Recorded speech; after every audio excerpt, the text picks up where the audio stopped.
What's up YouTube, it's Kira here. We're back with another video. If you're new to my channel, welcome. My name is Kirarai, and if you are returning, then welcome back. So today is our second video of the series I started last week called So You Want to Be a Dance Major. Last week we talked about auditions, and this week we're just going to be talking about the program in general. I am speaking about the school Texas Christian University. If you did not know, I am a dance major there, and I am here to give you as much information as I can about the school. So if you have not checked out last week's video, go ahead and do so. I will put it up here. I don't really remember what side it is on, but the link will be right there so you can click on it and watch it either right now and then come back to this or after this video. Also, one more thing, if you have not subscribed, make sure you go ahead and hit that button down below and that notification bell as well. That way you're notified immediately when I post a new video. These videos will be released every Friday. Some days we'll be talking about dance at TCU, other days we'll just be talking about college in general and like what I do in school and things like that, or just giving you advice. So yes, you do not want to miss out on that, so make sure you go ahead and subscribe.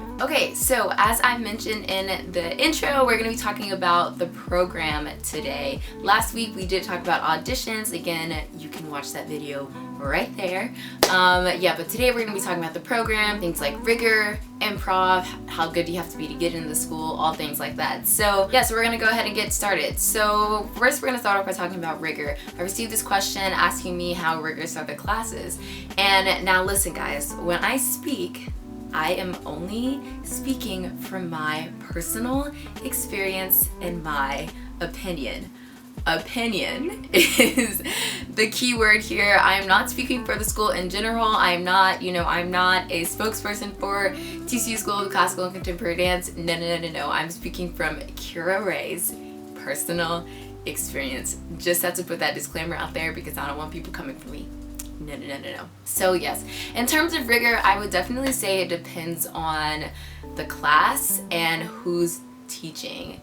Because, I don't know, all in all, I'd say it's about 50-50. Some classes I would say are really hard and challenging, and then others I'm just like, okay. I feel like in any department, you have some classes that are like, a little bit better than others. In my opinion, the ballet classes are pretty rigorous, and this may be because my background, I guess I was pretty even in both, but I naturally gravitate towards modern. So ballet, I tend to struggle with just a little bit more so than I do in modern classes. So that may be why I find them a little bit more challenging. But yeah, in my opinion, ballet classes are a little bit more challenging than some of the modern classes. Every now and then, you get a modern professor who's like, oh my gosh, like this is amazing. Like I am living my best life right now. But then others, it's, more of like, okay,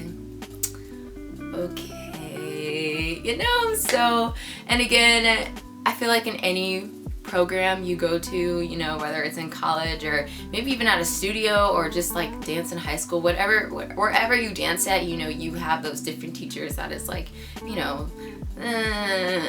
that one is better than the other, but it's just like, they teach differently. Let's just say that. Moving on to our next question was, how good do you have to be to get into the school? So this is a really interesting question because I am not one to judge and say, oh, you have to be this good to get into the school. No, like there's not a certain level of like amazingness, that you have to reach to be able to get into the school, like a lot of it is just, I don't know, by chance or something, like you audition and you get accepted or you don't. Everyone has different skill levels. Everyone comes from a different background. I know people who've only had 4 years of training and got into the school. And I know people who've been dancing since they were 3 years old and who got into the school. So it's not like a certain bar or level of expectation that you have to meet in order to get into the dance program. I would just say, just go into the audition, try your hardest, and just see what happens. Like most things in life, you just have to go in, do your best, give it your all, and yeah. All right, so our next question is, these are really specific questions, guys. I'm like looking at them on my computer. Is everyone good at improv? So once again, I am not in the position, and I'm not one to be like, oh, their improv sucks, or oh, they're amazing at improv and this person is just awful. No, no, no, no, no. No, we're not doing that. In my opinion, everyone is unique and individualistic in their own way, and everyone has their own strengths and weaknesses. And I feel like that is probably one of the best ways to answer this question, because, for example, I may think I'm not good at improv, but someone else may look at me and be like, oh my gosh, Kira, you're amazing. Or vice versa, you know, I'd be like, oh, hey, Susie, like, you're amazing at improv, and they could be like, oh my gosh, no, like, I'm terrible. You know, there's always that back and forth. So in my opinion, it's just like, again, kind of going back to that, just do your best, because I feel like in dance there's always going to be something that you're uncomfortable with, whether it's a jazz class, whether it's improv, whether it's ballet, whether it's petit allegro, whether it's adagio, you know, like there's always going to be something, and you just have to go in and do your best and be confident in it. You know, honestly y'all, half of the things that I do, I have no idea what I'm doing. No idea. Even in dance, like, they could give me a combo and I'd be like, oh my gosh, I don't know this at all. But I go into it with a very confident approach, and people are like, oh my god, Kira, like, how did you know it? You know, or it's like, how did you know how to do that? And it's like, I didn't, but I was confident, and I just went in with that confidence, like, leading me and just kind of taking charge, you know? So, is everyone good at improv? Yes, because if you're confident, then you're good in anything you do. Alright guys, so moving on, another question I received is about graduation and if the teachers expect everyone to dance professionally. So the teachers, honestly, and I can say this with confidence, they want you to do what you want to do, like what makes you happy, you know, like that probably isn't again the answer you were wanting or looking for, but I mean, like, it's true. They don't have any certain expectations. Like, you're not expected to dance professionally afterwards. Now, I mean, of course they would want you to, because, you know, you've trained so hard, you know, and you know, you put a lot of time and effort into it. So, you know, obviously they're always gonna, you know, be like, professional dance. You know, I feel like any dance teacher is, but it's not an expectation. Like, it's not like you have to do this, you know. They want you to do what your heart desires, and that is a very cheesy and cliche answer, but again, it's true. If you want to be a dancer, then do that. If you want to be a doctor, then do that. If you want to be a Pilates instructor, then do that. If you want to be a marine biologist, do that. Like, it really doesn't matter. Honestly, they just want you to be happy and successful, and keep in touch with them. Keep in touch with them. That's a big one. So our next question is about study abroad and the locations. So I am going to be reading off of my laptop for this question, just because I wrote all the information down. Well, I wrote as much information down as I could about study abroad. So yeah, so study abroad, we do have a study abroad program at TCU, and the locations include Florence, London, Roehampton, London Westminster, Madrid, Rome, Seville, Seville, and Stellenbosch. I think I'm saying this correctly. So for dancers, I know for sure that we can participate in study abroad. The location that I know absolutely for sure that we can go to is London, Roehampton, just because we do have a sister school there, I believe. Do not quote me on that, the sister school part.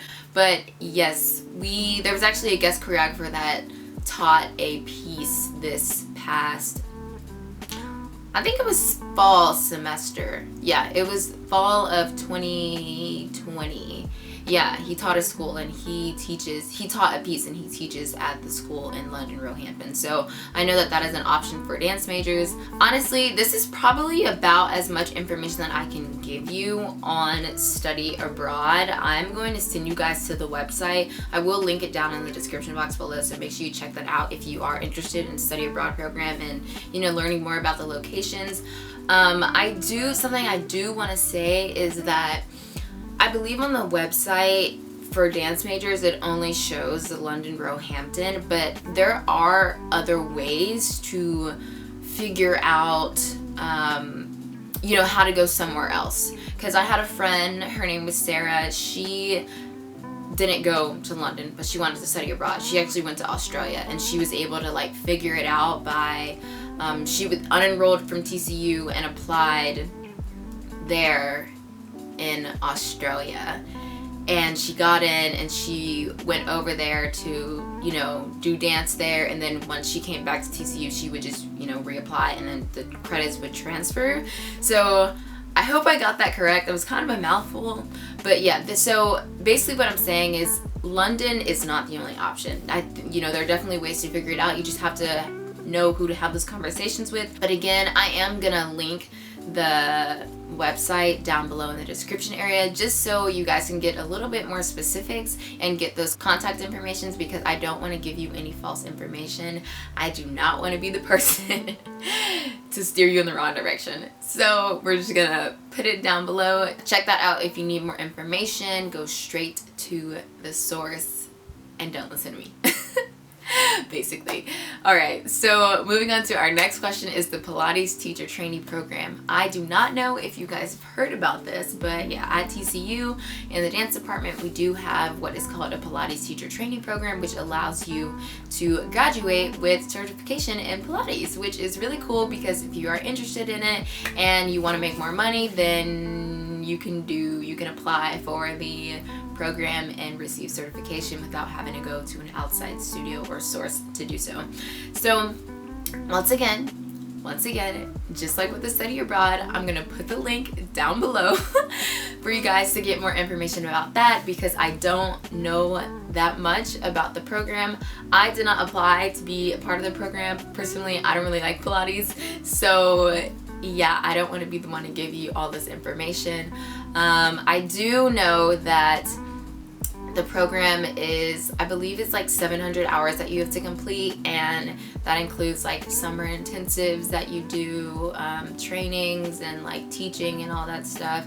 So yeah, that's about as much information that I can give you. I can tell you also that your first 4 semesters you have to take Pilates. Everyone has to take Pilates. So Pilates 1, 2, 3, and 4. That's all of your freshman year and all of your sophomore year. If you are a ballet major, then you only take 3 semesters of Pilates, and if you are a modern major, then you take 4, and if you are a BAMO major, then you take 4. I just finished hallelujah, my 4th semester of Pilates. I'm actually really happy about that, because I don't like Pilates. But again, just because I don't like it doesn't mean that you won't. A lot of people like it. And again, it's really good financially. You're graduating with certification and teaching. You know, honestly, when I think back on it, I probably should have done the program just because it can support you financially in the future. But in my opinion, Pilates is really one of those things where it's like, if your heart and soul like isn't into it, you know, isn't really like interested, then it's gonna be really difficult, just because there is a lot of information, like a lot of information to retain, you know. And I feel like just with anything, you know, if you don't like it, then it's going to be harder for you, because you're kind of like forcing yourself to get it. But yeah, I'm not trying to sway anyone not to do the program or to do, you know, or I'm not telling you not to like Pilates. No. I am not doing that. I'm not doing that. I'm just saying, that's my personal opinion. But once again, I will put the link to more information down below in the description area. I believe there's like a YouTube video on it, like explaining the program in more depth and detail, and then also on the SCCD website. So yeah, all that will be down below for you guys to check it out yourselves. And yeah.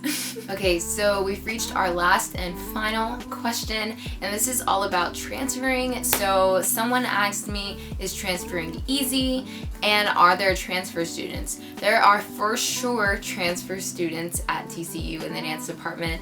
I know like 2-3 of them that are transfer students. You know, there may or may not be more. I don't really know. But I do know for sure that there are transfer students. One of my best friends is a transfer student. Transferring, I don't really know if it's easy or not. I would just kind of assume that it might be stressful, just like, you know, when you're applying to be a first year is, going from being a high school senior to, you know, applying to be a freshman in college. I'm pretty sure you have to go through the same process, you know, looking at applications for different schools, and instead of clicking first year, you click transfer, and then you have to audition and do solos, whatever it is, for the program that you're looking for.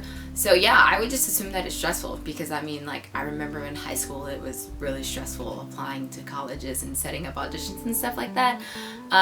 Something that I do know about transferring is that in terms of credits, it might be a little bit different, because say if you're going from one college to another and you've taken, you know, some similar courses that you notice are needed to be taken at the school that you want to go to, sometimes the credits will transfer over, sometimes it won't, just because I know that when it comes to things like fine arts departments, a lot of those departments want you to do 4 years at their school, just because, you know, in terms of like technique and just how they teach their classes and the content that you're receiving, it is, you know, it might be a little bit different. So yeah, and it really sucks, because say if you already did 2 years of dance at one school and then you transfer, you might have to start all over in a new department, which really sucks. But sometimes that doesn't happen. I know that at TCU, I've had a friend who that happened to. They had to redo 4 years when they came to TCU. But another person that I knew, she came in with a few credits from another college, and she came in with my class, so technically she was a freshman, but credit wise, because some of those credits transferred over, she was a junior this past year, and I'm a sophomore, so she basically skipped sophomore year because of those credits. So sometimes they transfer over, sometimes it doesn't. Again, it depends on the department. For more information about that, again, I will link the information down below to the TCU website and to the SCCD website. That way you just, you know, have access to, you know, more information, and that way you can find like contacts if you want to look into it even further and, you know, start talking to people about that and having those conversations. But yeah, that pretty much wraps up this video. I hope all of these questions that I answered were very informative, and that I was able to answer them in the way that you deemed correct. Or, you know, helpful, useful, whatever it is. Yeah, so next week's video we will be talking about student life in the dance department. So if you're interested in knowing about what's up with the students and the dance department and how we function and what we think of the program and things like the vibe and competitiveness, all that stuff, make sure you tune in. And in order to do so, you gotta hit that subscription bell down below. So yes, make sure you are subscribed. My name is Kirarai. Thank you guys for watching. I hope you enjoyed watching, and I will see you guys next time. Bye.